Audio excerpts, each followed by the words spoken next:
fica cada vez mais claro que está consolidada a ideia de uma safra cheia nos Estados Unidos, uma grande colheita por lá, enquanto que operadores de mercado começam cada vez mais a olhar para a América do Sul, principalmente Brasil, que tem a sua semeadura que pode, se chover, começar ainda no mês de setembro em diversos estados produtores do país. Por isso nós vamos conversar agora com Ronaldo Fernandes, analista de mercados que participa conosco, e eu quero saber, Ronaldo, a respeito de como que esses operadores de mercado, eles têm atuado para conseguir operar lá nos Estados Unidos e também o foco, como é que eles estão direcionando aqui para a América do Sul, para o Brasil e, claro, a gente não pode deixar de questionar a comercialização do produtor brasileiro. Boa tarde, Ronaldo, seja bem-vindo.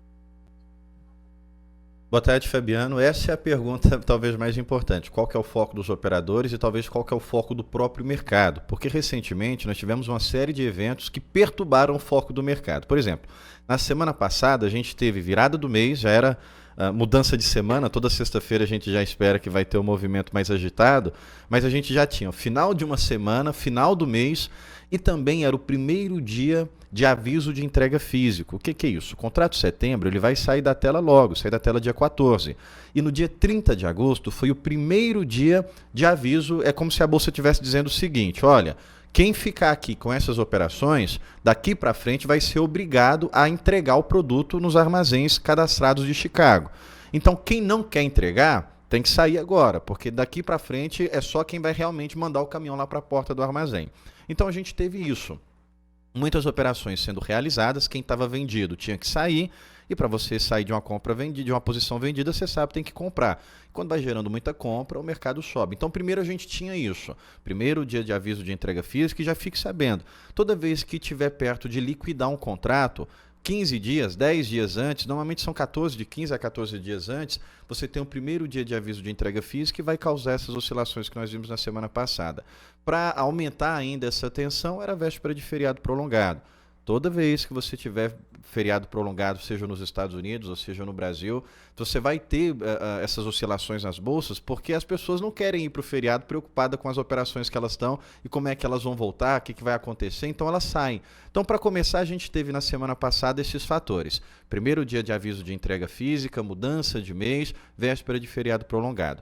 Na volta do feriado, segunda-feira, o mercado já começou a criar a expectativa de que a qualidade das lavouras nos Estados Unidos iria piorar bastante, sobretudo para milho. A soja acabou ficando no mesmo patamar que estava, mas o mercado criou a expectativa que ia ter muita piora na qualidade das lavouras. O mercado começou a criar a expectativa de que novas vendas seriam anunciadas, e de fato foram novas vendas anunciadas para a China. E aí a gente teve, no meio dessa expectativa do mercado, uma guerra comercial Canadá e China. O Canadá taxando os carros elétricos da China, mais aço, mais minério de ferro, e a China respondendo com a investigação antidoping do Canadá. O que é essa investigação antidoping? A China dizendo assim, olha, eu não sei se o preço que você está vendendo para mim é um preço justo, eu vou verificar se esse preço realmente é o preço adequado. Se eu entender que não é o preço justo, eu vou taxar. Obviamente a China já tem uma intenção de taxação porque ela está retalhando essa taxa que o Canadá colocou nos seus carros elétricos.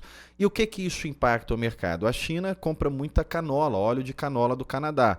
E aí criou a expectativa de que a China vai mais para óleo de palma. E paralelo a isso tudo, se não fosse já confusão suficiente, a gente teve o petróleo caindo quase 5%, 4,9,93% de queda para o petróleo.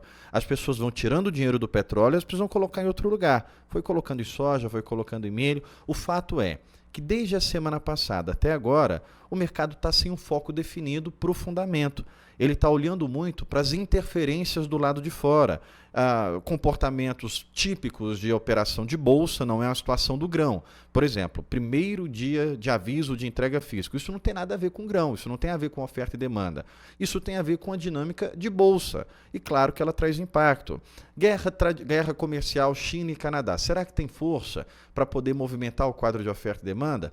Eu acredito que não. Essas expectativas do mercado, o mercado sempre traz uma reação exagerada na expectativa e depois corrige. Então, qual que é o foco agora? Qual que é a tendência? Bom, Dentre todas essas confusões que a gente acompanhou semana passada, no início dessa semana, o que a gente tira de proveito disso é que a soja voltou a trabalhar acima dos $10 por bushel em Chicago. E é muito bom que trabalhe acima desses 10, porque dia 12 a gente vai ter o relatório de oferta e demanda do USDA. E caso esse relatório viesse com aumento de produção, que essa é a expectativa agora, enquanto a soja estivesse ainda nos $9 por bushel, isso ia ameaçar os $9. A gente já falou aqui, Fabiano, que nós não acreditávamos que a soja poderia vir abaixo dos 9, porque não tinha fator de fundamento, não tinha estoque final suficiente para derrubar dos 9. Mas com o ProFarmer, com os dados do ProFarmer, eu mesmo falei que fiquei com receio sim desses 9 estar em ameaça. Então é bom agora que Chicago volte para os 10, porque aí se o relatório trouxer um aumento de produção, faz com que Chicago perca os 10, mas ainda se mantém acima dos 9. Esse é o ponto agora, gente. Estados Unidos está em movimento pré-colheita. Daqui 2 semanas, essas 2 primeiras semanas de setembro, o clima nos Estados Unidos ainda vai movimentar o mercado porque vai ser assunto de mídia. Mas olha só, a gente está falando de uma colheita para daqui 3 semanas. Clima seco, clima quente agora, vai ter um período de influência muito curto. Até porque para o final de setembro a gente já está falando, o próprio USDA já deve começar, ou não, se o USDA não começar a apontar colheita, certamente no início do próximo mês ele já vai apontar alguma coisa, porque o que a gente tem acompanhado com produtores ali nos Estados Unidos é que a gente deve ter sim no final de setembro o início de colheita já. E para o milho, chuva agora só vai ajudar no peso dos grãos, mas não atinge tanto assim mais a produtividade. Então esse é o ponto agora para a gente ter como foco. Os Estados Unidos está se preparando para começar a sua colheita, no momento em que os nossos preços já não são mais atrativos, o preço americano já é mais atrativo. Então, alta para Chicago agora não necessariamente quer dizer que é positivo para a gente. Pelo contrário, pode ser ruim para os nossos prêmios, porque quer dizer que a demanda está olhando para o mercado americano. Eu sei que é chato você ficar dizendo assim, eu já falei disso, eu já falei, mas é importante também a gente ressaltar. Aqui mesmo no canal do Boi a gente trouxe muitas vezes essa informação e esse alerta, olha, produtor brasileiro está ficando com a soja mais cara do que o produtor americano. Então o mercado chinês vai olhar para os Estados Unidos. E agora a gente já está vendo isso acontecer. Já não é mais uma estimativa, já não é mais uma previsão, já é uma realidade. O mercado chinês já está olhando para o mercado americano. O que eu diria para a gente olhar como estratégia agora?